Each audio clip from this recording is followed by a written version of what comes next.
We're jumping straight into a high-stakes briefing. We're going to break down one single, absolutely critical week in March of 2026. And trust me, this isn't just another news report. These are the events that are fundamentally reshaping our world as we speak. Now, everything you're about to hear, every piece of data, comes directly from one single, incredibly comprehensive research report. This document analyzes the geopolitical, economic, and technological shocks that all hit during this one pivotal moment. We're giving you the raw intelligence.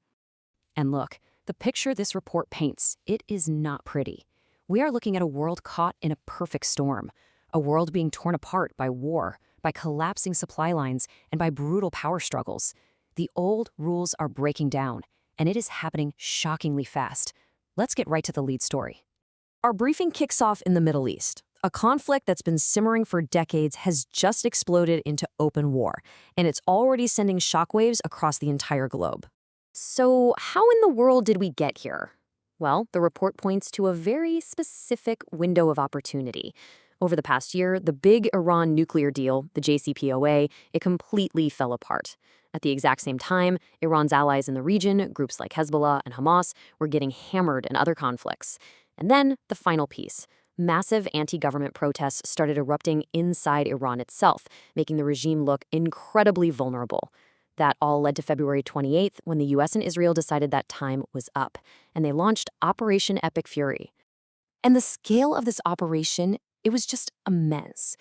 I mean, to put this number in perspective, in just the first 12 days, the coalition struck over 5,500 targets inside Iran. This was no limited strike. This was an all-out air campaign designed to totally cripple the country's military and its nuclear program.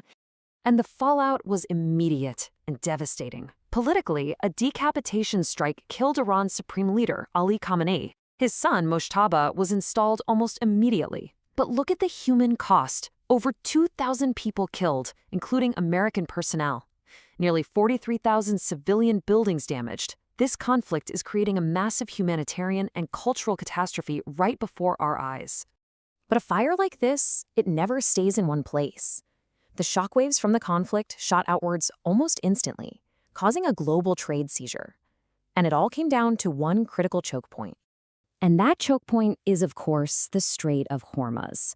This tiny strip of water is basically the jugular vein of the global energy market. About a fifth of the entire world's daily oil and natural gas supply flows through here. So when Iran's Revolutionary Guard announced it was closed, well, that triggered a global economic heart attack. And this chart just perfectly captures the chaos. With the Strait of Hormuz and the Red Sea now both active war zones, ships had to find new routes, and fast. The number of vessels rerouting every single day skyrocketed by 360%. It went from around 200 to over 1,000. This isn't just a traffic jam, it's a complete rewiring of global logistics happening on the fly. And here's why that matters to you. That chaos out on the ocean, it leads directly to gridlock right here at our ports. Just look at these numbers for North America. We're talking about how long a shipping container just sits there, waiting. In Vancouver, it's taking almost 8 days just to get a container off a ship and onto a train. That means delays and higher prices for everything you buy.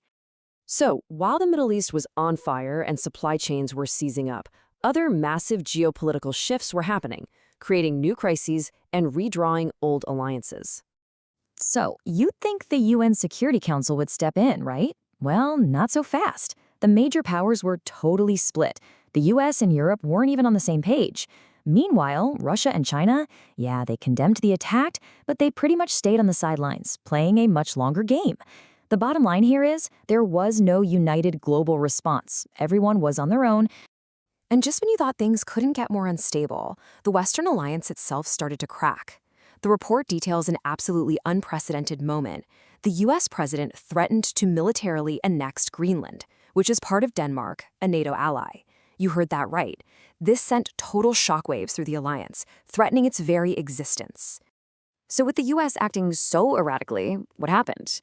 Well, other allies decided they couldn't just wait around.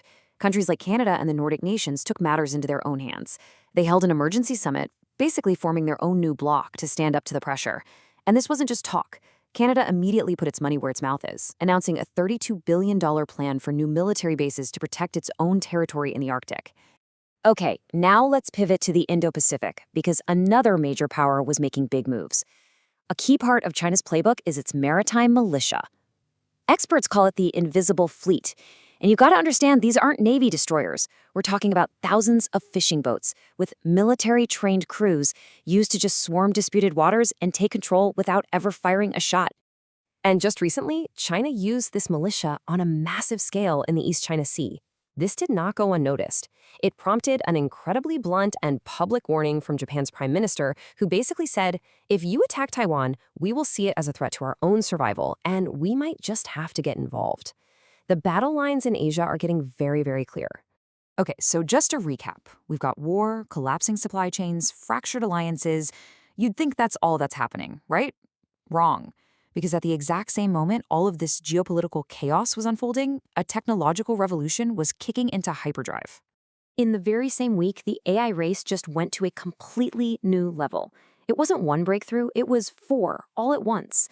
OpenAI dropped a model that could do high-level science. Google made AI so ridiculously cheap it could be everywhere. Alibaba proved that small, nimble AIs could actually outperform the giants. And maybe the biggest deal of all, NVIDIA started building AI directly into our telecom networks. The point is, this was the week AI stopped being a tool you used and started becoming the very infrastructure you live on. The energy world was also being turned upside down from two completely different directions. On the one hand, you have this massive, centralized project in China, their artificial sun, which had a huge breakthrough, bringing us decades closer to the dream of limitless fusion power. But at the same time, we got a revolution in small, decentralized power. New types of solar cells hit a massive efficiency milestone, promising to make local solar power way more powerful and affordable for everyone. Two revolutions happening at once. And the breakthroughs just kept coming. In medicine, we now have portable devices that can basically print medicines on demand, anywhere in the world. Think about what that means for disaster relief. At the same time, a new class of non-addictive painkillers emerged. But, and this is a really big but, this slide also contains a critical warning. A new brain therapy meant to help accidentally triggered Alzheimer's in a patient. It's a terrifying reminder that as we race forward, all this new power comes with new and completely unknown risks. So, what in the world do you make of all this? How do you even process a week like this one? It really brings two powerful, opposing forces into crystal clear focus. What the report is really telling us is this: we are living in a period of absolutely intense change. It's a giant tug of war between the violent death of the world order we used to know and the chaotic, messy, disruptive birth of a new technological age. And this lays it out perfectly. On one side, you have the forces of decay and collapse, war, broken supply chains, countries putting up walls. But on the other side, you have these incredible forces of creation, AI becoming the new electricity, energy breakthroughs, medical miracles. Both are happening at the same time. Which brings us to the one question that this analysis leaves us with. As the old world crumbles around us and these incredibly powerful new technologies rise up, where are we heading? Are we on the verge of a much better future? Or are we just accelerating into a much more dangerous and much more unpredictable unknown? That's the question this week in March 2026 forces every single one of us to answer.